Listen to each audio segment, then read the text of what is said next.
Hola, bienvenidos a Palabras de Noviembre, un podcast sobre escritura. Este es el programa número 34 y tenemos una entrevista con Mijaíl Lamas.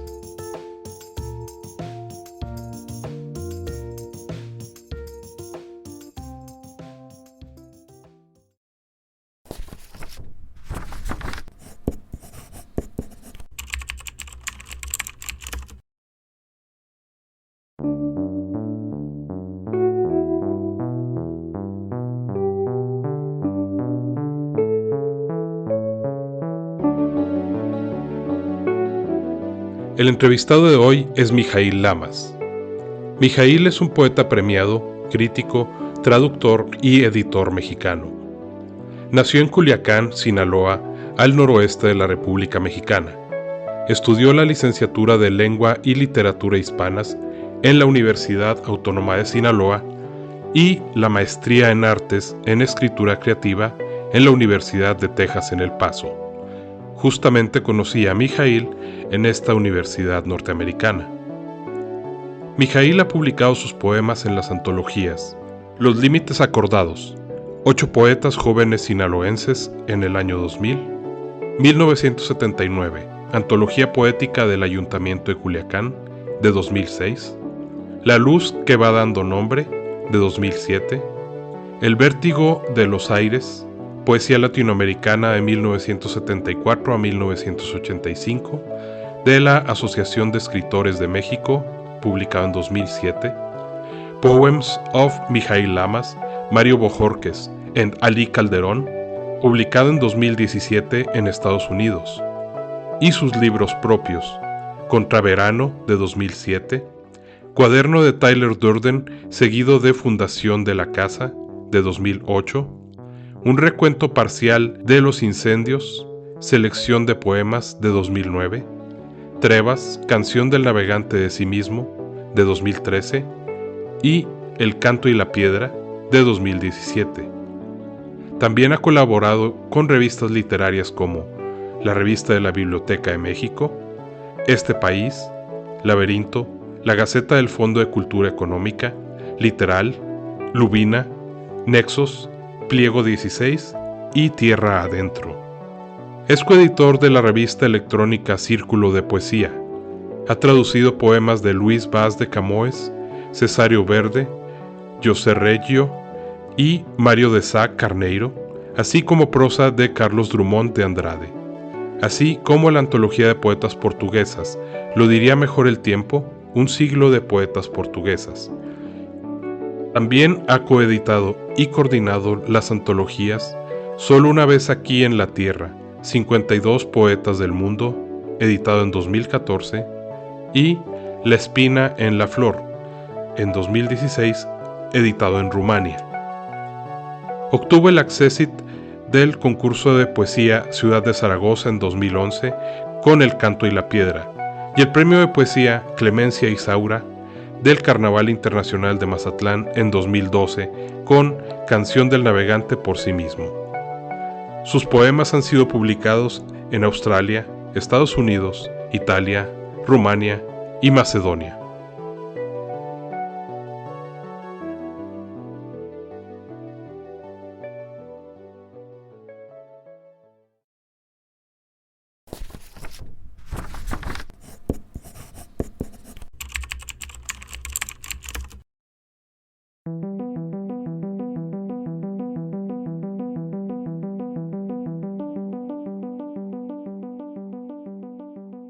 ¿A qué edad empezaste a leer? ¿Cuál fue el primer libro que recuerdas haber leído completo? Fíjate que yo fui un lector tardío. Mi madre trabajaba y bueno, ella se encargó de nosotros porque soy hijo de padres divorciados. Entonces, en la etapa en que mi madre empieza, siempre trabajó en cosas relacionadas, o trabajamos más bien cosas relacionadas en casa, ¿no? Negocios familiares, de comida sobre todo. Y entonces siempre estábamos cerca, pero cuando tuvo que salir a trabajar en uno de los CENDIs, se llaman, centros centros infantiles, no sé qué significan las siglas o lo he olvidado. Centros de integración infantil, ¿será? No lo sé. Tuvimos que empezar a pasar tiempo entre los hermanos ahí. Tenía una hermana mayor, un hermano, yo soy el menor. Entonces veíamos mucha televisión, veíamos mucha tele, y digamos que mi escuela más extendida pues siempre fue la televisión. En esta primera parte. Entonces cuando yo llegué a la secundaria, un maestro me dio aptitudes para escribir, no tanto para leer, fíjate. No era más bien un adolescente inquieto, vago, pero era muy chorero, o sea, era muy bueno expresándome verbalmente, y me dijo, ¿y por qué no lo intentas por medio de la escritura? Así que empecé yo a escribir pequeños ensayos, reflexiones. Ya antes, nuestro padre, mi papá, nos había metido a un taller de periodismo en el que yo duré poco tiempo, porque me aburría, porque no podía estar mucho tiempo quieto. Y sin embargo ahí empecé a escribir en la primaria. Entonces mi contacto fue primero con la escritura. Posteriormente ya en la prepa, fíjate qué curioso, en la preparatoria, en primero de prepa me llevaba pues con los populares, ¿no? Con la gente que era más popular, que eran más fiesteros.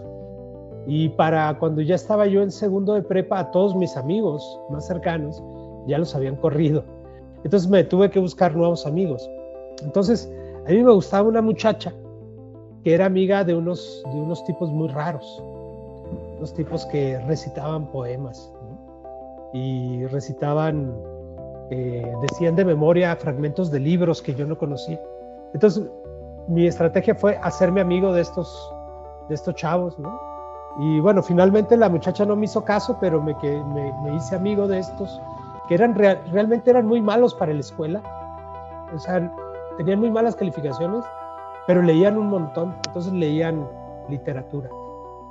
Y me acuerdo que uno de los primeros libros que me pasó uno de ellos, Iván se llamaba, que creo que después se hizo pintor. Porque luego, después de la preparatoria, les perdí la pista. Me hubiera gustado mantener el contacto, pero bueno, desafortunadamente fue así. Entonces, me prestaron un libro que se llamaba Nadie sale vivo de aquí, que es la biografía de Jim Morrison. Y ahí yo empecé fue, digamos, el primer libro que leí completo. Y ahí me di cuenta, por ejemplo, que este personaje al que yo admiraba mucho, porque había yo escuchado su música, ¿no? de Jim Morrison y la agrupación de Doors, era un gran lector. Y entonces empecé a leer las cosas que Jim Morrison decía en la biografía esta, las lecturas que se mencionaban ahí. Huxley, y se mencionaba, por ejemplo. ¿Perdón? Huxley. Aldous Huxley, ¿no? Que precisamente de ahí viene el nombre de la banda, ¿no? Las puertas de la percepción.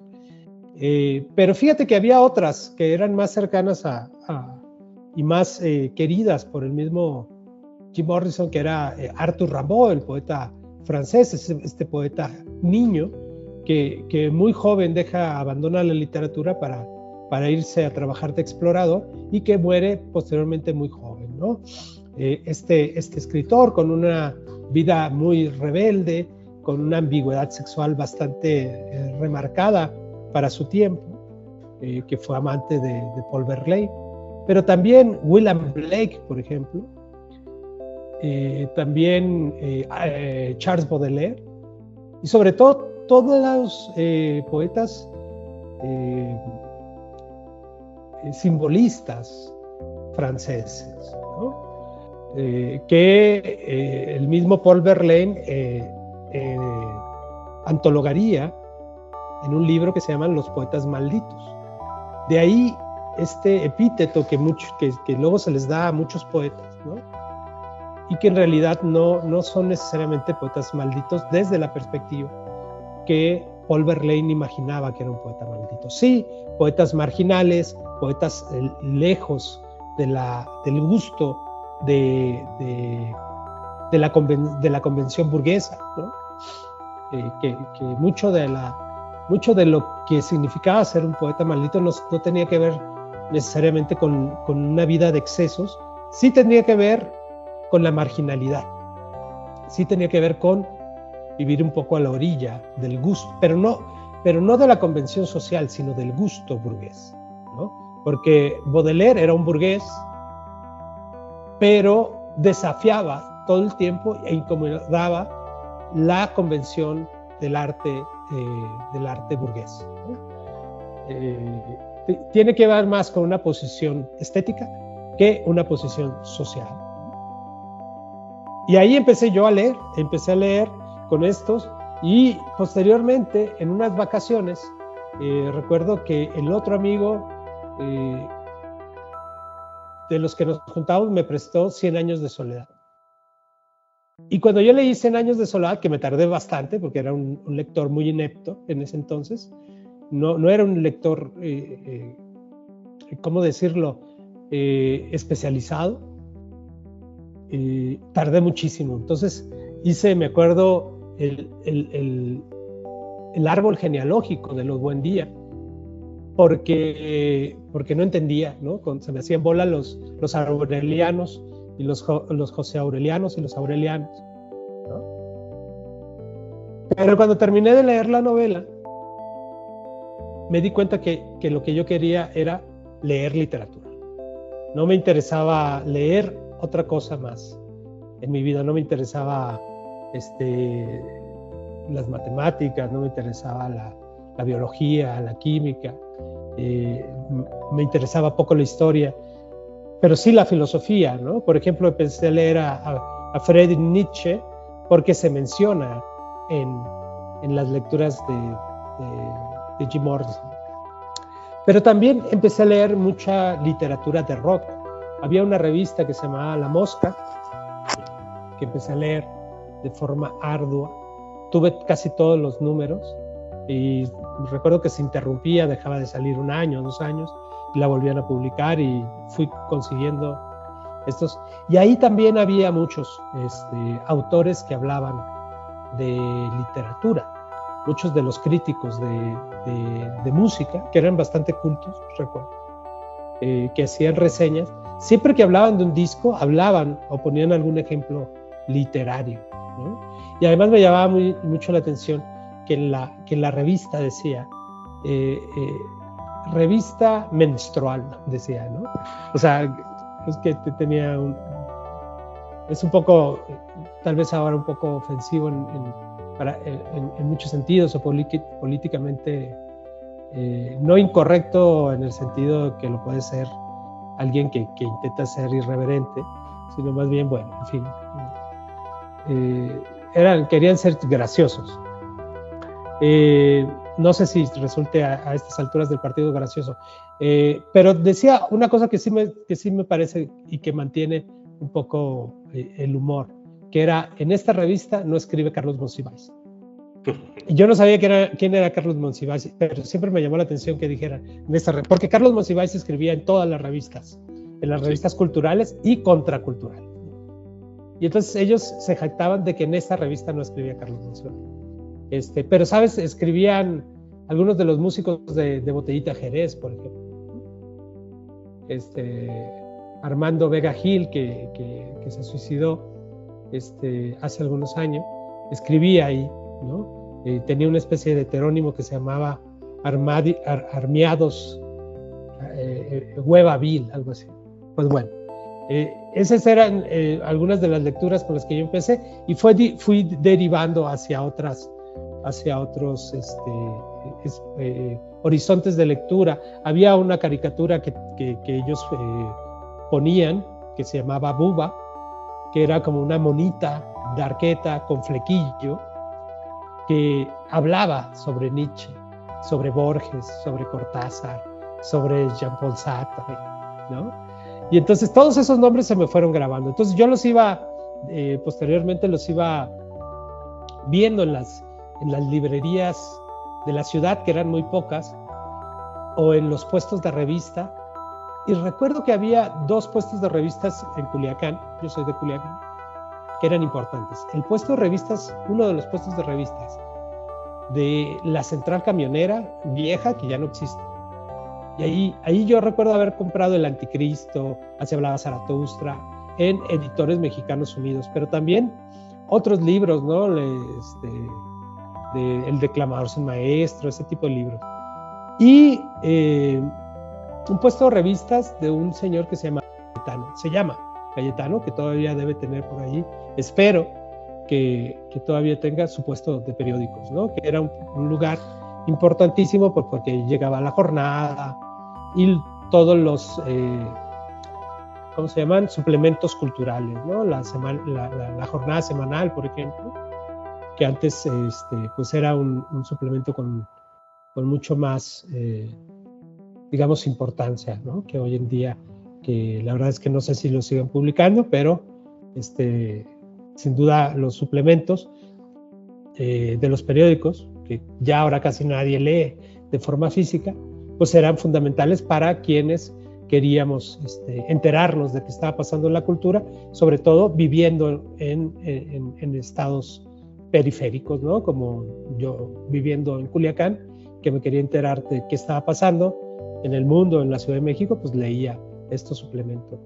Así fue como empecé a leer, fíjate, tardíamente. ¿Qué te gusta leer? Fíjate que durante mucho tiempo no leí teoría política o teoría crítica, teoría del pensamiento crítico, por ejemplo, ¿no? Pero a partir de que estuve viviendo en El Paso y estuve investigando sobre un tipo de poesía que nosotros conocemos como poesía documental, que es en realidad un tipo de poesía social comprometida, política, con estrategias discursivas propias de la vanguardia y la experimentación, me empecé a involucrar más en la lectura de ciertos pensadores políticos, ¿no?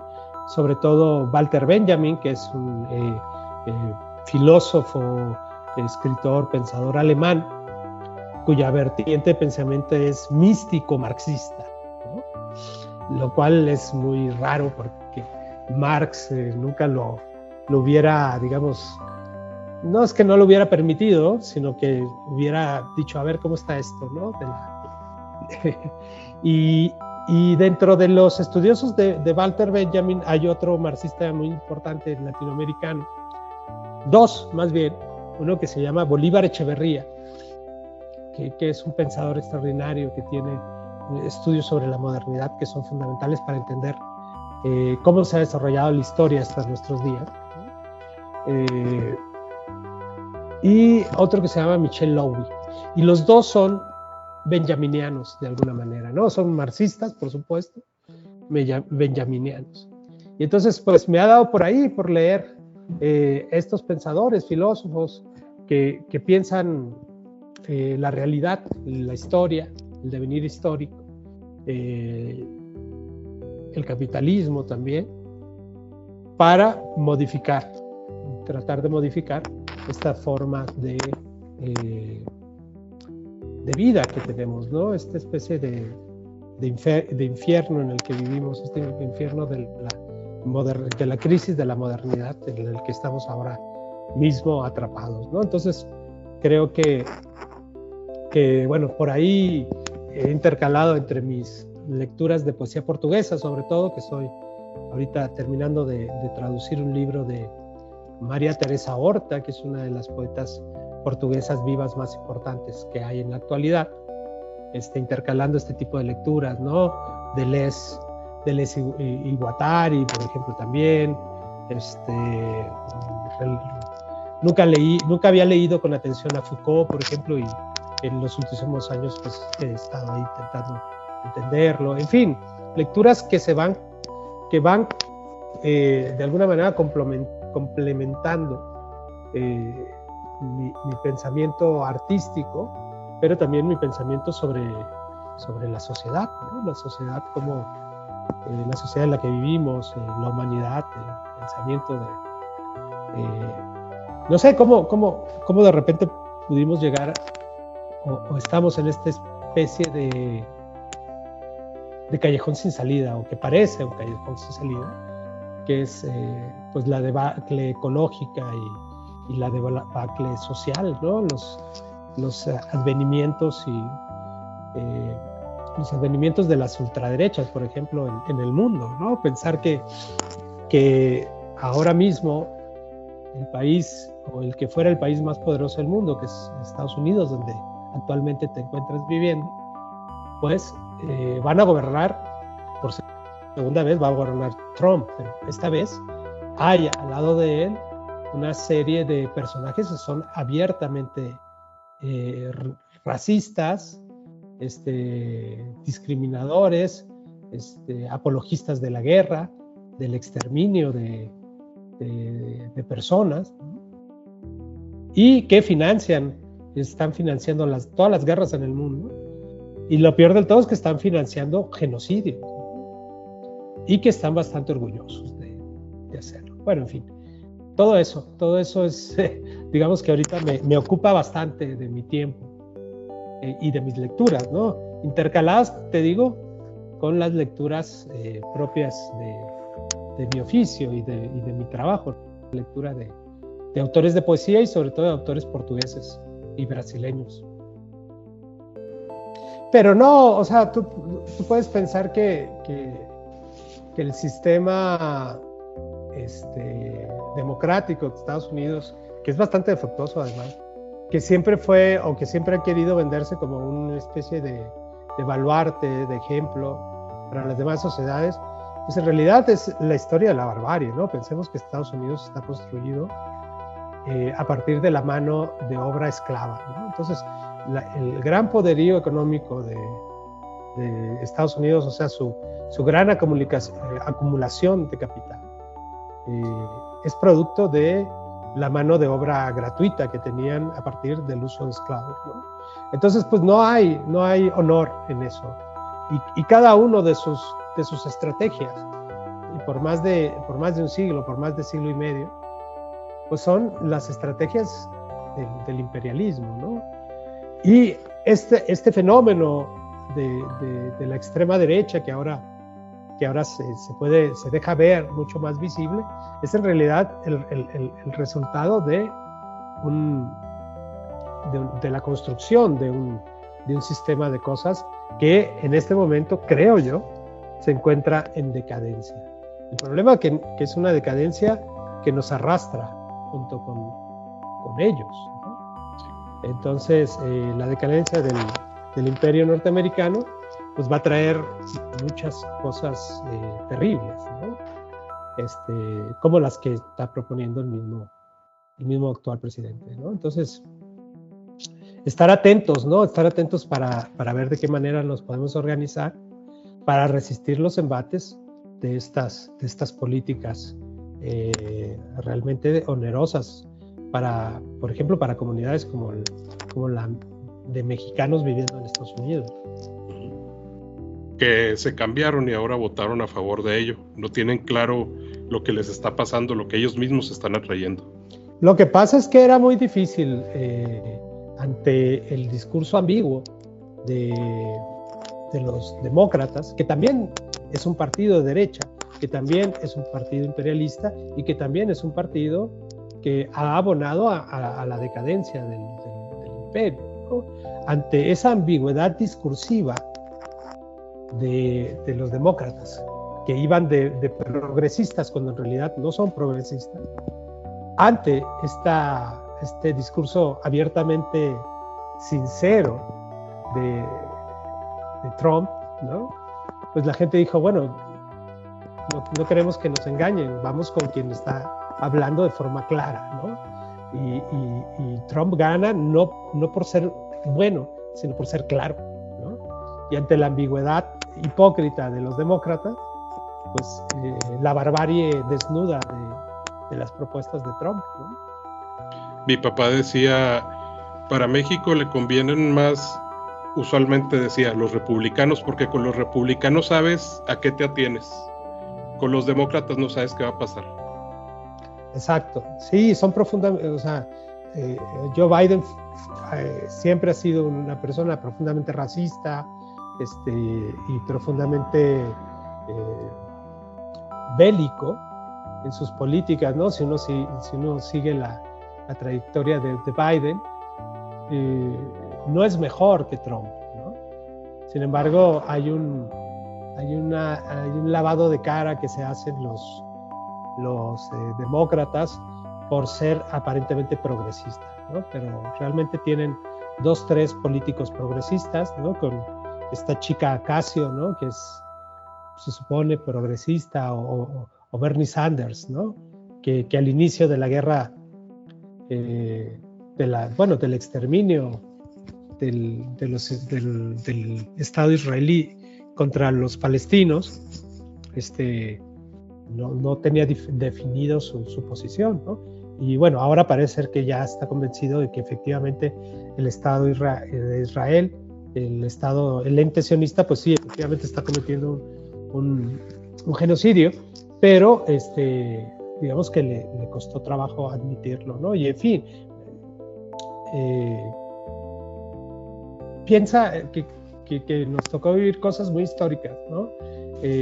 Netanyahu en el Congreso de los Estados Unidos es en realidad como si Adolfo Hitler hubiera ido y le hubieran aplaudido, ¿no? Entonces, o Stalin. Sí, o Stalin, ¿no? Pero bueno, Stalin no lo va a defender tampoco, no estoy a favor de los autoritarismos. Sin embargo, él sí derrotó a los nazis, ¿no? Bueno. ¿Cuál es tu libro favorito? Fíjate que esa es una pregunta que no se puede responder, porque hay libros favoritos para cada etapa de la vida, ¿no? Y entonces en este momento ni siquiera creo tener un solo libro favorito que diga, no, pues me gustó mucho tal o cual, ¿no? Creo que hay obras de autores, entonces yo diría que hay obras, ¿no? Estuve leyendo ahora recientemente a Salvador Novo, por ejemplo, que Salvador Novo es probablemente uno de los poetas de contemporáneos del que se citan menos sus poemas, ¿no? Se suele hablar mucho de Javier Villaurrutia, se suele hablar mucho de José Gorostiza y Muerte sin fin, pero la verdad es que la deuda de la poesía moderna de México, de la poesía contemporánea, la gran deuda de la poesía conversacional, la poesía al modo de escribir como se habla, que también es una construcción, ¿no? Se la debemos a Salvador Novo. Y en el estudio que hice para mi tesis de doctorado, pues descubrí que Salvador Novo, por ejemplo, es uno de los poetas que incorporó formas más innovadoras a la poesía. O sea, quien le regala formas de innovación a la poesía mexicana, y que incluso van a ser formas que se va a adelantar a la poesía chilena, a la poesía argentina. O sea, todo esto que después se va a llamar la poesía, la antipoesía de Nicanor Parra, por ejemplo, o la poesía a la manera de los beatniks, ¿no? De los poetas beat, de la Beat Generation. Todo eso ya lo estaba haciendo Salvador Novo hacia 1925 y 1930. Escribir sin métrica, escribir sin rima y escribir con una carga muy del habla, de la oralidad, ¿no? Entonces pienso que la obra de Salvador Novo para mí es fundamental. La obra de Fernando Pessoa, la obra de un autor norteamericano muy controversial, como Ezra Pound, ¿no? que fue colaboracionista de los fascistas, ¿no? ¿Cuál es tu libro menos favorito? No, fíjate que he leído libros que no me han gustado.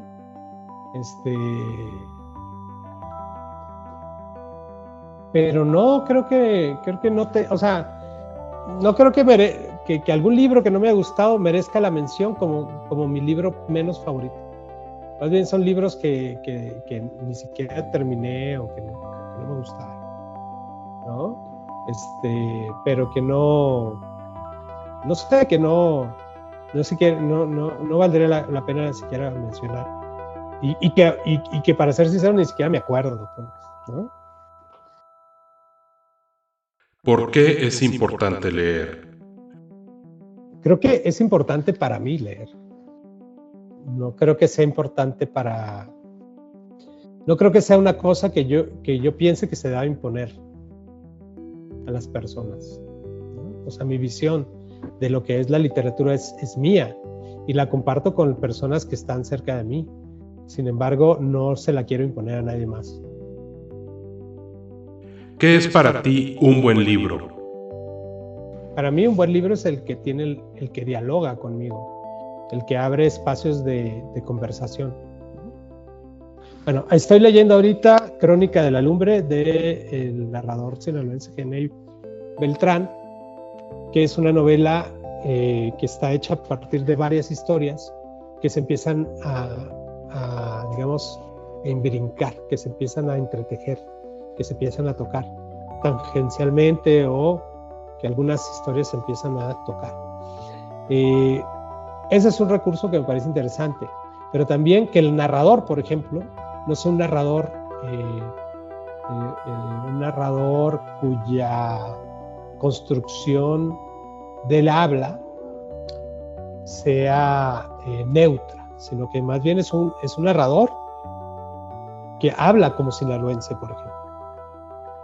Y eso me parece muy arriesgado. O sea, que no sea una voz neutra, porque este narrador es un poco omnisciente, ahora que lo pienso. Sabe lo que piensan y lo que están pensando sintiendo y pensando los personajes.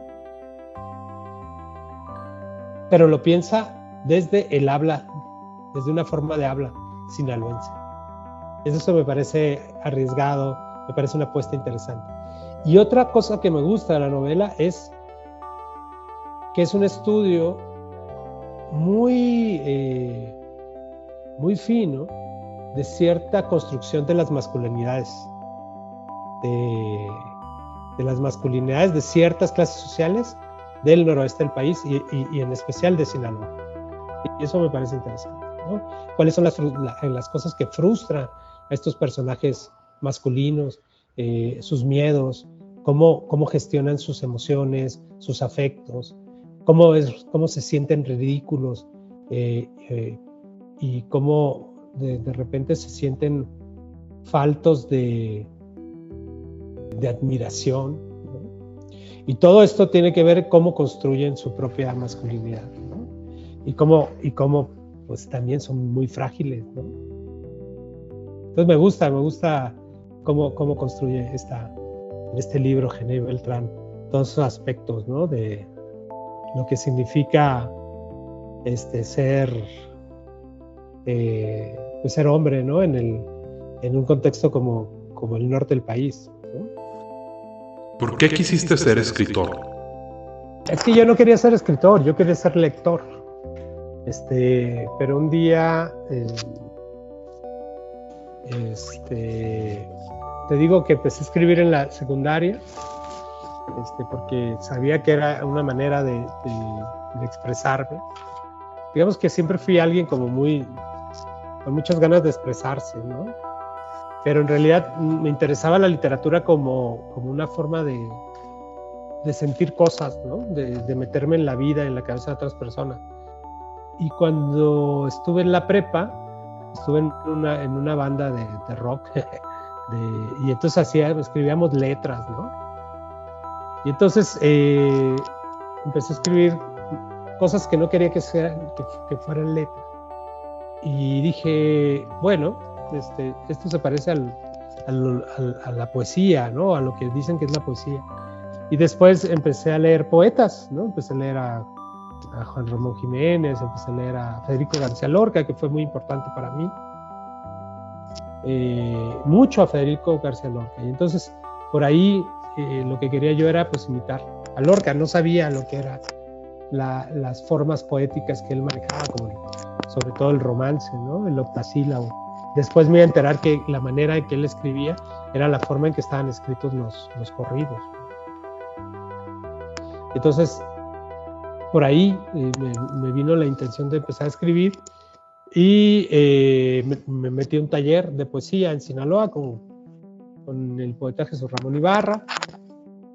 Y ya de ahí en adelante, ¿no? Me dediqué a escribir. Fue como muy circunstancial, te digo, como una cosa llevando a la otra. ¿Por qué escribes? ¿Por qué es importante escribir? ¿Cuáles son tus temas favoritos para escribir? ¿Cuáles otros temas quisieras abordar? ¿Qué te inspira a escribir? Para mí es importante escribir cuando tengo algo que decir, ¿no? Cuando tengo, por ejemplo, ahora me interesa mucho el discurso de la historia. Entonces, mucho de lo que escribo tiene que ver precisamente con cosas que pasaron o que están pasando. Entonces es más como un diálogo entre lo literario y lo histórico. Porque me parece que es importante decir cosas a través de la poesía que no se están diciendo, ¿no? O que si se están diciendo, a lo mejor a mí no me ha tocado leerlo, ¿no? Cosas que tienen que ver con el cambio climático, con los desplazados por las crisis climáticas, los desplazados por el agua, los desplazados por la guerra, ¿no? Las luchas, por ejemplo, de comunidades, de colectivos, en fin, ese tipo de cosas cada vez me interesan más. Entonces pienso que valdría la pena escribir sobre eso, pero es mucho más difícil que escribir sobre los pensamientos, los sentimientos y las emociones de uno mismo, ¿no? Hay un nivel de involucramiento mayor. Entonces siento que ahora es mucho más complicado escribir que antes. Bueno, al menos para mí. Pero también pienso que podría dejar de escribir sin ningún remordimiento, ¿no? Y que podría dedicarme a leer. A veces es algo que pienso, ¿no? Muy a menudo. ¿Qué género o géneros escribes? Yo escribo poemas, escribo ensayos, pocos, y traduzco, que es una forma de la creación también, una creación creativa, de la escritura creativa. Porque la traducción también es una forma de escritura, es una forma de creación artística. ¿Qué cosas específicas has usado o usas como inspiración? Fíjate que hace mucho no, pero antes regularmente procuraba estar como en espacios que pudieran ser tranquilos, que pudieran, iba mucho a los cafés, leía mucho y escribía mucho en café. Pero ahora no, ahora suelo estar en casa y digamos que a mí la inspiración me llega a trabajar. Siempre estoy traduciendo, trato de leer y ahí es cuando me llega, digamos, este estado de gracia. Es como un estado de gracia, donde a partir de ciertas lecturas, ciertas formas de la escritura que no son necesariamente poéticas, ¿no? Anotaciones, ideas, es donde se desprende de repente algo. Sí creo en la inspiración, pero creo en la inspiración como en un estado mental de cosas. ¿Nos puedes hablar de tus libros o publicaciones? ¿De qué se trata tu más reciente libro o publicación? ¿Cómo fue el proceso de escribirlo y prepararlo para publicación? Sí, fíjate que el último libro tiene mucho que ver con El Paso, precisamente porque lo escribí en El Paso. Y mucho del escenario en el que los poemas pasan, te digo que cada vez me preocupa más lo histórico. Mucho de lo que pasa ahí en esos textos tiene que ver con el paisaje del Paso, con las montañas, estas montañas, ¿cómo se llaman? Franklin. Las montañas Franklin, por ejemplo, las puestas de sol, la frontera, la línea, el puente. Sí, mucho. Las pequeñas amapolas amarillas que luego se ven.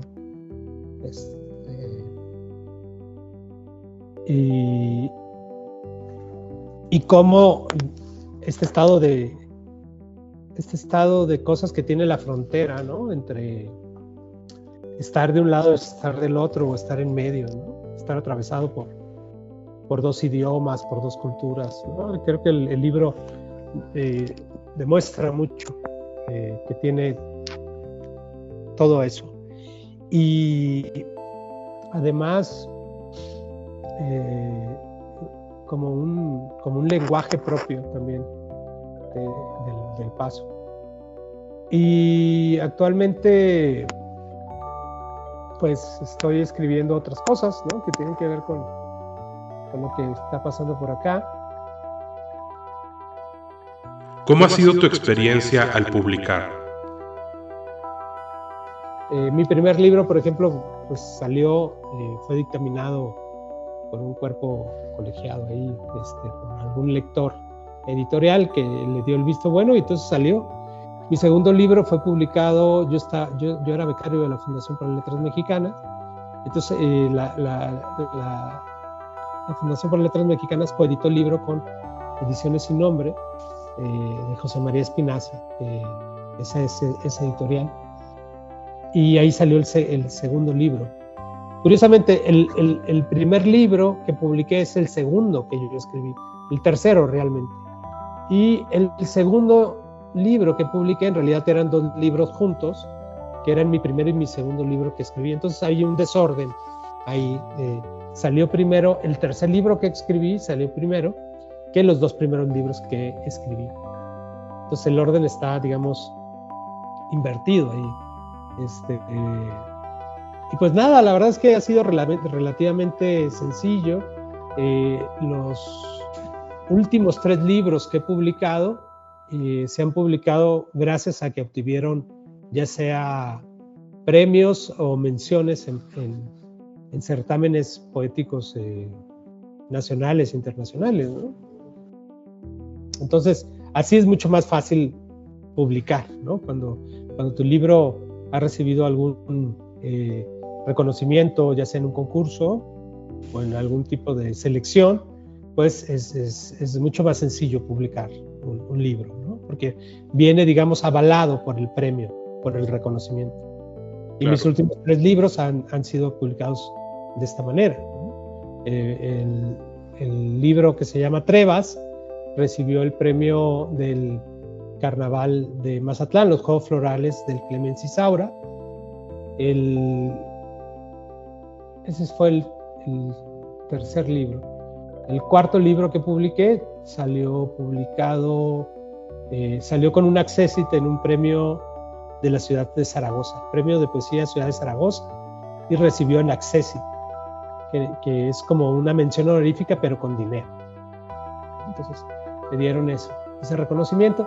Y el último, que se llama Memoria del Desierto, que está publicado por Círculo de Poesía Ediciones, ese salió ganador del premio Gilberto Owen de literatura en la edición de poesía. Entonces digamos que este libro fue el que más me tardé en publicar, porque ya lo tenía escrito, y apenas en el 2023 salió premiado, ¿no? Yo ya lo había terminado por ahí del 2020, y del 2020 al 2022 pues lo fui mejorando, lo fui trabajando, hasta que afortunadamente, bueno, ganó este premio, el Gilberto Owen. ¿Cómo es el quehacer de editor? Mira, fíjate que lo que pasa con Círculo de Poesía es muy interesante porque voy conociendo a autores más jóvenes que yo, por supuesto, o autores de mi edad, o autores a todos lados. Este año, por ejemplo, estuve en Portugal, estuve en Caracas, son esos lugares, pero he estado también en otras partes de México. Y pues vas conociendo amigos, y vas conociendo amigos que son escritores, o escritores que de repente se vuelven tus amigos, y los vas leyendo. Pero también fíjate que pasa que a la revista nos llega mucho material, muchas personas que quieren publicar en la revista. Entonces me toca leer materiales de personas que nunca he visto en mi vida o que nunca he escuchado de ellos. Y si me gusta cómo escriben, pues los publico, ¿no? Porque hay, digamos, un espacio donde nos escriben y nos dicen, oigan, yo quiero publicar mis poemas, entonces les digo, pues mándamelos, y me toca leerlos. Y a veces es triste pues tener que decirle a alguna persona que tiene mucha fe en lo que está escribiendo, decirle que hemos decidido no publicar lo que nos está ofreciendo para su publicación. Pero de repente da mucho gusto encontrar que hay voces muy jóvenes, muy nuevas, que están escribiendo pues muy buena poesía, ¿no? Entonces es un trabajo de difusión pues muy generoso, ¿no? A mí me hubiera encantado que cuando era más joven me hubieran dado esa oportunidad de publicar en una revista como Círculo de Poesía. Claro, una revista como Círculo de Poesía no existía cuando yo vivía en Culiacán, ¿no? ¿Algún mensaje que tengas para quienes desean empezar a escribir? El oficio de escritor es un oficio de gente testaruda, ¿no? De gente aferrada. Entonces, pues el consejo más bueno que les puedo dar es lean mucho, y si viven en un estado donde no hay muchas librerías o muchos libros o bibliotecas, pues que se vayan, ¿no? de ese lugar. Yo sé que a veces no es fácil, sobre todo para aquellos que pertenecemos a familias de clase trabajadora. Salir de casa es muy complicado, pero en la menor oportunidad que tengan, vayan a conocer otras ciudades, ¿no? Si vives en un estado cuya capital es otra ciudad, ve a vivir a la capital de tu estado, ¿no? Y luego ve a vivir a la capital de tu país, y luego vete de tu país. Suena complicado porque pues, para las personas que tienen dinero es mucho más sencillo que para las personas que no crecimos teniendo una posición social privilegiada, ¿no? Pero pues siempre se puede ser vago de alguna manera, aunque creo que cada vez es más difícil, ¿no? Pero bueno, afortunadamente tenemos internet y piratería.